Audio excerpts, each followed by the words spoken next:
केंद्र राज्य संबंध। भारत में केंद्र राज्य संबंध संघवाद की ओर उन्मुख है और संघवाद की इस प्रणाली को कनाडा के संविधान में से लिया गया है। भारतीय संविधान में केंद्र तथा राज्य के मध्य विधायी, प्रशासनिक तथा वित्तीय शक्तियों का विभाजन किया गया है, लेकिन न्यायपालिका को विभाजन की परिधि से बाहर रखा गया है। भारतीय संविधान की 7वीं अनुसूची में केंद्र एवं राज्य की शक्तियों के बंटवारे से संबंधित 3 सूची दी गई है। 1 संघ सूची, 2 राज्य सूची और 3 समवर्ती सूची। संघ सूची। संघ सूची में उन विषयों को शामिल किया गया है जो राष्ट्रीय महत्व के हैं तथा जिन पर कानून बनाने का एकमात्र अधिकार केंद्रीय विधानपालिका अर्थात संसद को है। इस सूची में कुल 98 विषयों को शामिल किया गया है, जिनमें प्रमुख है रक्षा, विदेशी मामले, युद्ध, अंतर्राष्ट्रीय संधि, अणुशक्ति, सीमा शुल्क, जनगणना, विदेशी ऋण, डाक एवं तार प्रसारण, टेलीफोन, विदेशी व्यापार, रेल तथा वायु एवं जल परिवहन आदि। राज्य सूची। इसमें उन विषयों को शामिल किया गया है जो स्थानीय महत्व के हैं तथा जिन पर कानून बनाने का एकमात्र अधिराज्य विधानमंडल को है, लेकिन कुछ विशेष परिस्थितियों में संसद भी कानून बना सकती है।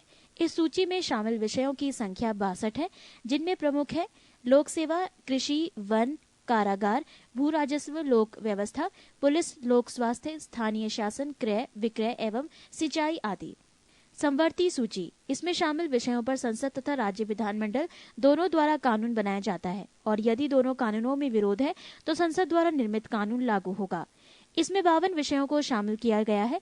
उनमें प्रमुख है राष्ट्रीय जलमार्ग, परिवार नियोजन, जनसंख्या नियंत्रण, समाचार पत्र, कारखाना, शिक्षा, आर्थिक तथा सामाजिक योजना। अवशिष्ट विधायी शक्ति।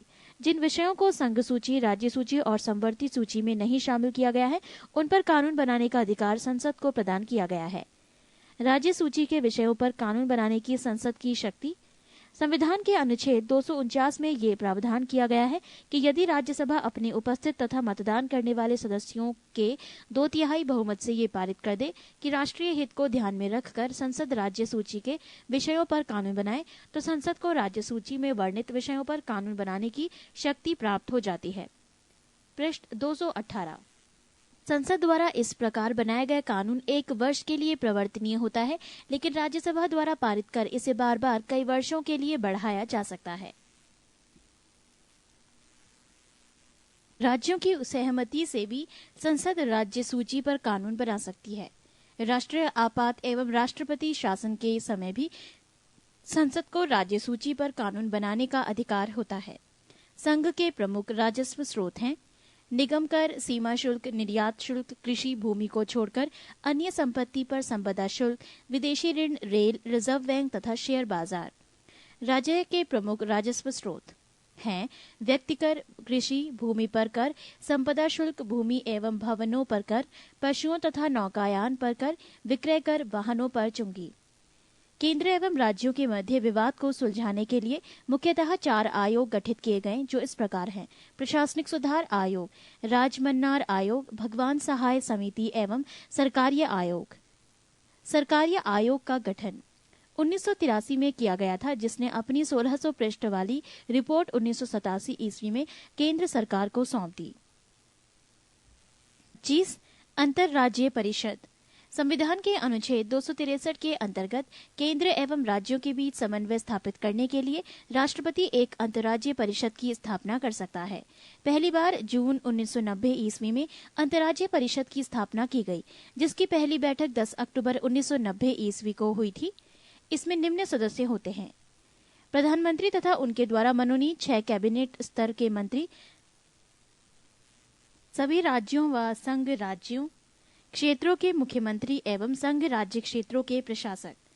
अंतर्राज्यीय परिषद की बैठक वर्ष में 3 बार की जाएगी, जिसकी अध्यक्षता प्रधानमंत्री या उनकी अनुपस्थिति में प्रधानमंत्री द्वारा नियुक्त कैबिनेट स्तर का मंत्री करता है। परिषद की बैठक के लिए आवश्यक है कि कम से कम 10 सदस्य अवश्य उपस्थित हों। 26 योजना आयोग। भारत में योजना आयोग के संबंध में कोई संवैधानिक प्रावधान नहीं है। 15 मार्च 1950 ईस्वी को केंद्रीय मंत्रिमंडल द्वारा पारित प्रस्ताव के द्वारा योजना आयोग की स्थापना की गई थी। योजना आयोग का अध्यक्ष प्रधानमंत्री होता है। 27 राष्ट्रीय विकास परिषद। योजना के निर्माण में राज्यों की भागीदारी होनी चाहिए। इस विचार को स्वीकार करते हुए सरकार के एक प्रस्ताव द्वारा 6 अगस्त 1952 ईस्वी को राष्ट्रीय विकास परिषद का गठन हुआ। प्रधानमंत्री परिषद का अध्यक्ष होता है।